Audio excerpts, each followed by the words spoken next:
isa waan sin jedhe namni fannoo irratti rarraafame waaqayyo duratti eebbifamaadha moo abaaramaadha jedhe keessa deebii 23 ka agartu kun dubbila waan macaafa irraa argitee dubbisaa jirtu nan gaafatini siin gaafadha hanqanaa deebistu yookaan hojjinnaa soitu dhugaa rabbi kanaafi nan si hojii haasaa hin dandeenye waan jiru yeessa inaa deebise waan ijaan argitu akkamitti na gaafattare ani irra konfarmi si goosisuuf akka ati gartee itti gaddeebite eeyyee jettu matoo ba matoo irra deebiin si gaafadha namni mukarratti rarraafame waaqayyo duratti abaaramaadha moo eebbifama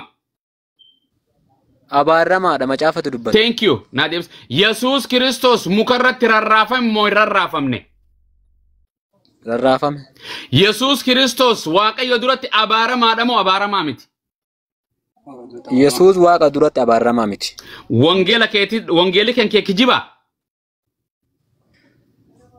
wangeelli dhugaadha Yesuus dhuga Yesuus Kiristoos abaaramaadha yeroo jedhu Yesuus Kiristoos inni nu jennee waamne amantaa musliimaa keessatti immoo nabiyyullaahi isaa ittanii nabiyyiidha nabiyyi qulqulluu kan shayxaanin abaarin kan waaqayyoon hin abaarin ergama waaqayyoon quraanatti aman akka wangeelaa keetitti ati abaaramaadha Yesuus sanammoo erga nabiyyi qulqulluudha achi keessatti ta'e bakka tokkotti immoo dhuftee abaaramaadha jechuun bar waan wangeela irra wabii kan koo wangeela keetirratti Yesuus abaaramaadha moo abaaramaa miti amma waa tokko siniif ibsuan ustaas gabaabumatti Yesuus Kiristoos dhala namaa ibsii bu'eeyye roozii abaaramu miti tokkoffaa irratti ani wantan isinitti himu macaafni qulqulluu fi quraanni garagara akkamitti yoo jettanii quraanni suuraa keessatti lakkoofsa tokko yeroo jedhu lakkoofsa tokko irratti waan dubbatee fixeedhuma lakkoofsa lamatti darba macaafa qulqulluu immoo lakkoofsa tokko irratti dubbataadhuma lakkoofsa lamatti ce'a lakkoofsa sadiitti ce'a lakkoofsa afur irratti deemee xumuruu danda'a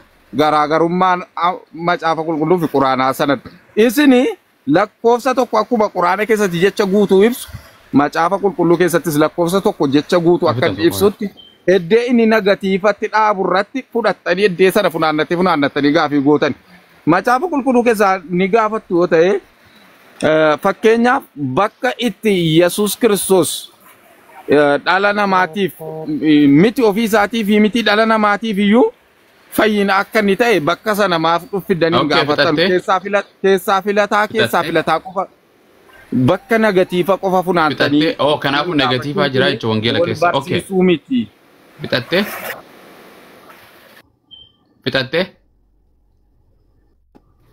yaa fixatte itti qabadde okay wangeela keessatti shayxaana abaaramaadha moo Yesuustu abaarama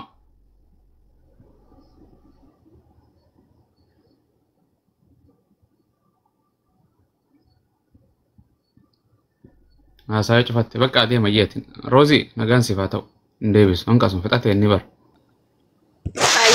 Antoni nagaan waaqayyooti fi haraat isaatiin faatu bakka jirtanitti mata duree kana ofiin guddisaan wayi ofiin guddisaa akkas ol keessa seenne bara manaa beetu ayyee welcome akkuma feeteen ol keessa seenne welbiit okay maal jettanii mata dureen keessa maal ture Yesuus Kiristoos abaaramaadha moo abaaramaa mitiidha Yesuus Kiristoos abaaramaa miti okay anis akkasitti amana goobas wangeelli Yesuus Kiristoos abaaramaadha jedha fakkeenyaaf wangeelli keenya akka itti sirna ittiin dubbifamu qaba baajabe kanaaf immoo bakka itti abaaramaa okay dubbisi maatu isin baasati bakka ragaadha wangeelli Yesuus abaaramaadha jedhu baasati hin dubbisnaan akkamittiin Yesuus abaaramaadha jedhu si gaafadha ragaa umaatu Yesuus Kiristoos siif jedhee cubbama abaaramaa ta'e montaane Yesuus Kiristoos cubbuun irraa hiikuu dhufe malee abaaramaadha bakkitti jedhu jiru caafata qulqulluu keessatti keessa deebii namni mukarratti fannifamee eebbifamaadha moo abaaramaadha aasaa akkamiin nattaasoftu ajamaa wangeela irraa baasoo nattaasaa maali kun gaafii afaanii eega deebistee hin beeku takkaa jedhe eega dura namni gaafii afaanii waliigalee takkaa wal faalleessee eegas ragatti deemaa beektu waan jedhe akka wangeelaatitti namni mukarratti rarraafamee fannifame hundi eebbifamaadha moo abaaramaadha fakkeenyaaf Yesuus Kiristoos masqala ilaachin ነው ጉልበታችን ነው ብለን ነው የምናምነው ኢየሱስ ክርስቶስ መስቀል ላይ ነው የተሰቀለው Badamuu waaqaan eegazaa. Muka miti masqala namni fannoo irratti muka irratti rarraafamee fannifame san eebbifamaadha moo abaaramaadha? Annamaan hin gashu ana waa'ee Yesuus Kiristoos naa ta'a. Eegas hin galchine bakka adiisa kaa maal gootare maal galta roozii maal Yesuus ta'a? Kiristoos nama jedhe laa adeemama akkasitti hin barre. Si gaafadhe amma fakkeenya ati maqaan kee eenyu gus hin jedhan maqaan kee eessa dhalattee hin jedhan Ameerikaa takka Itoophiyaa allaqee si gaafadhe namni akka kakuu moofaatitti namni fannoo irra fannifame hundinuu abaaramaadha moo nama eebbifamee abaarama? Akkasumi amma gaafiin kiyya maan sinitti fakkaate eenyu fannifame nama keessa namni hin fannifama moo maraatu qabee namni kan fannifama. Waan dura jechuun roozii maa saafetta waan jedhe namni mukarra fannifamu nama eebbifamee fannifamu. Nama maallu galchee nu waa'ee waaqummaa haasofna malee waa'ee namummaa haasofna. Yesuus Kiristoos nama guutuudha waaqa guutuudha jennee. Roozii akkana siin hin jenne gaafii si gaafatan gaafii na gaafatte siif hin deebisa. Ati islaama moo kiristaana naan jette maaltu islaamaa fi kiristaana nu galche amantii irraa soyinaa jechuun hin ta'u. Dura amantii kee beekee eenyummaa keessa beekee akkasitti deema. Waan jedhu akka wangeelaatitti wangeelli akka jedhu namnummaan hullum sa'u namuma fadhe haa ta'u hundisaatu namni fannoo irratti takka muka irratti fannifame hundinuu abaaramaadha jedha dhugamoo soba. Kan nama maallu galcheen waa'ee Yesuus kana biliyoon beeka biliyoon namaan hin galchine wangeelaan haasa'u jira kan namaati. Haasoftu waa'ee waaqaa haasoftu isa giraan aggaafee naan galuu ana dafee. Okay waan siin jedhu ayyee afaan Oromoon si gaafadha. Yesuus Kiristoos abaaramaa ta'e montaane siif jedhe. Yesuus Kiristoos anaaf jedhee abaarameera. Kanaafuu Yesuus abaaramaadhaami? Yesuus Kiristoos anaaf jedhee cubbuu biyya lafaa nurraa dhiqee. Kana siin gaafanne beeke kanaaf cubbuu kan siif jedhee Yesuus Kiristoos cubbamaa ta'eemi? Anaaf jedhee eeyyen aangoo isaa cubbamaadhaam Yesuus. Okay cubbama kanaafuu miti. Cubbamaadhaan jennee sharraba eenyuuf jedhee cubbamaa ta'e? Ara cubbuun nurraa hiikuu dhufee cubbuun nurraa hiikuu dhufee wangeela baasime ati wangeela ni qabda wangeela baasime viidiyoon baasi wangeela. Bakkeen jira kaani akkamitti wangeela baasare bakkeen jira isin naa baasa isintu taa'ee jira. Bakkee? Yaa. Maali bakkeen? Alamu? Laakdaati yes alan jira. Maal goota alaa? Maqaa Yesuusin. Maqaa Yesuusin ala jirta?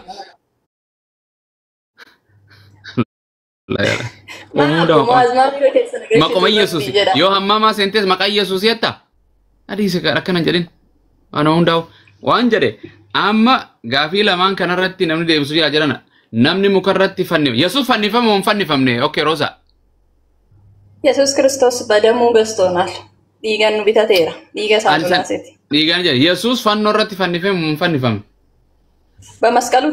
masqalii irratti nuuf jedhee fannifameera fannifame kanaaf namni fannifame abaaramaadha moo nama eebbifama?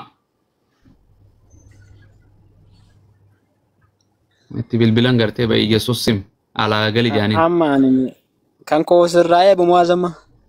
Inda gaamma xiqqoo. Amma sirriidha. Yaa walii galuu wayya waan gaafatanii moo wayya malee waan biraa mun gaarii leen ta'u. Dhugaa. Sirriidha waan gaafii ta'u gaafii gaafachuun waa sirra jiru. Abaaramaa ta'e kan jedhu fakkeenyaa fi namni fannoo irratti bahu hunduu abaaramaa akka jedhu macaafumatu dubbata. Isa irratti mee waan tokko ibsoo isii kennuun barbaade. Fakkeenyaaf amma warra abaarama waliif fannifame. Ni fudhatta jechuun okay san eega fudhatte. Na fixachiisi kaa. Kabiraa dabartee eega waliigalle eega namni wangeelli akkas jedhaa miti wangeelli dhugaadha moo dhugaa miti mallasaa koo. Wangeelli dhugaadha hunduu dhugaadha waan wangeelli keessa bakka jisoomni jiru. Okay namni mukarra fannifame abaaramaadhaami? Wangeelatu jedha. Nama feete haa taatu Yesuus mukarratti fannifame Yesuus fannifame moo fannifame? Yesuus fannifameera amma. Okay waliigala ijoo waliigaluu qabna asirraa yoo waliigallee deemuu gaarii yoo asumas zozzorreen ta'u wangeela keetuun namni mukarratti fannifame abaaramaadha jedha. Ibsaa si guddisaa qaba. Sirraa fudhadheera. Qoy. Siin jedhe bar. Nama waaqayyo qoy. Gurbaa kana guddisaame. Okay waan jedhu namni mukarratti rarraafame waaqayyo duratti abaaramaadha jedhami. Mee baragaa san banime. Mee suma tattaasofna raguma sun ol. La hawla wala quwwata illa billah. Ani gataa fi mee keessa deebisan. Waaqayyo duratti abaaramaadha ka jedhu ragaa sun ol dubaasime. Ooyi kunooti. Yaa kan waa yaadu fi haasawuun ta'u. Kunooti. Eenyu baabani. Argamu jira ustaada takana guddisaa qabatichi. Qoysi guddisaa qoyyi. Addattiin si guddisaa. Qoyyi akkasuma naafsi. Okay. Ani gara san ilaalaan jiru dhiifama ishee sirriidha. Namni muka irratti rarraafame waaqayyo duratti abaaramaadha. Biyya waaqayyo gooftaan kee akka dhaaltuuf siif kennu hin xureessin jedha. Okay. Mee yaadi maaliif asirratti mee? Okay, waan fedha jiru. In general namnummaan gartee mukarratti fannifame hundi abaaramaadha jechuudha. Miti? Namni sirriidha. Sirriidha. Yesuus fannoo irratti mukarra rarraafame. Namni hunduun beekare maana gaafatte nan jedhin fannifame jedhi jechuun gaafii nan deebisin. Namni mukarratti rarraafame waaqayyo duratti abaaramaadha. Tole. Yesuus Kiristoos fannoo irratti namaaf jecha abaaramaa ta'e. Dhaggeeffadhu ka. Okay, waan fedhe haa ta'u abaarsa waaqayyo duratti akka qabuun si mirkane.